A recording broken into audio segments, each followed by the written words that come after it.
Hai semua, nama gue Bintang dan terima kasih telah memberikan gue kesempatan untuk menemani malam Rabu lo.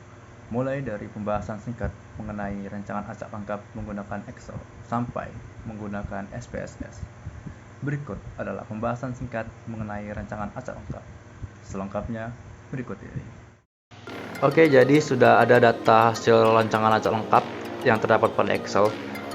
Setelah itu, kita cari data pada toolbar Excel, yang mana pada toolbar Excel itu nanti akan terdapat pilihan yang beragam. Kita cari data analisis. Ketika sudah mendapatkan data analisis, kita klik data analisis.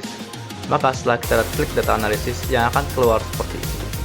Oke, jadi inilah tampilan dari data analisis. Di sini terdapat pilihan beragam pilihan, yaitu ada ANOVA single factor sama ANOVA two factor with replication, serta ANOVA two factor with replication dan sebagainya lagi. Karena di sini adalah datanya data rancangan acak lengkap, maka kita akan mengklik ANOVA single factor. Setelah kita klik ANOVA single factor, kita klik OK, maka akan muncul tampilan seperti ini. Oke, baik, di sini ada tampilan ANOVA single factor, yang mana tampilan ANOVA single factor ini terdapat pilihan seperti input range, output bay, labels in first row, output option, yang mana di tampilan ANOVA single factor ini kita hanya akan mengotak-atik bagian input range, output bay, labels in first row, dan output option yang mana pilihan output range. Setelah kita mengotak-atik, maka hasil yang kita otak-atik itu adalah seperti ini. Jadi inilah hasil dari tampilan ANOVA single factor yang sudah kita edit, sudah kita otak-atik. Di sini sudah terdapat data di input range dan data di output option yang mana output range.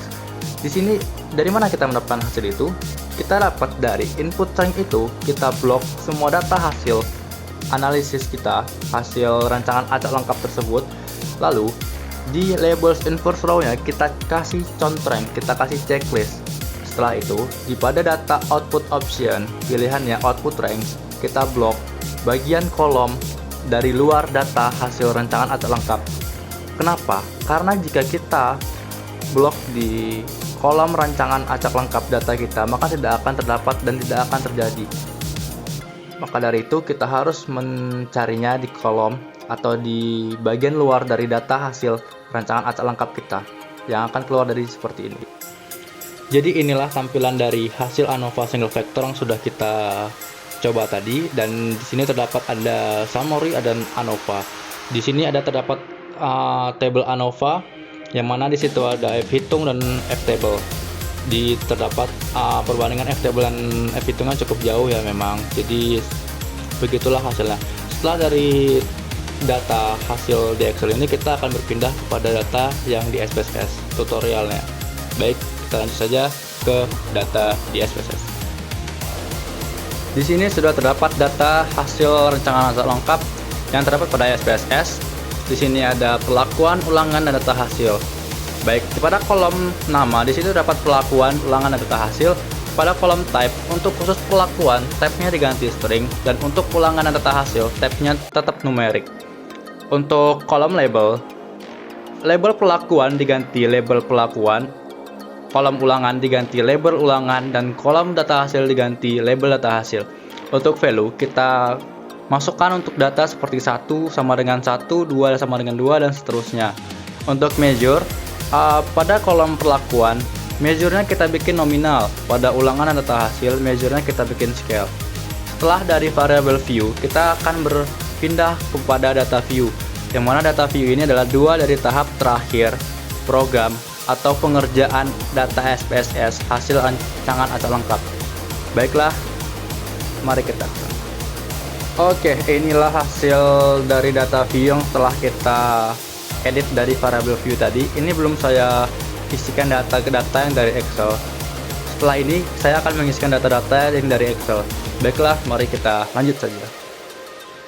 Nah, jadi beginilah hasil dari semua data yang telah saya ketikkan dari Excel. Jadi di sini terdapat perlakuan, ulangan, dan data hasil. Untuk kolom perlakuan itu ada angka 1 sampai 5, yang mana satunya berjumlah 4, 2 berjumlah 4, 3 berjumlah 4, 4 berjumlah 4, dan 5 berjumlah 5. Untuk kolom ulangan itu kita bikin sederet dari data yang telah ada pada data Excel, yang mana ada 1, 2, 3, 4, 1, 2, 3, 4, 1, 2, 3, 4 sebanyak 20 kali.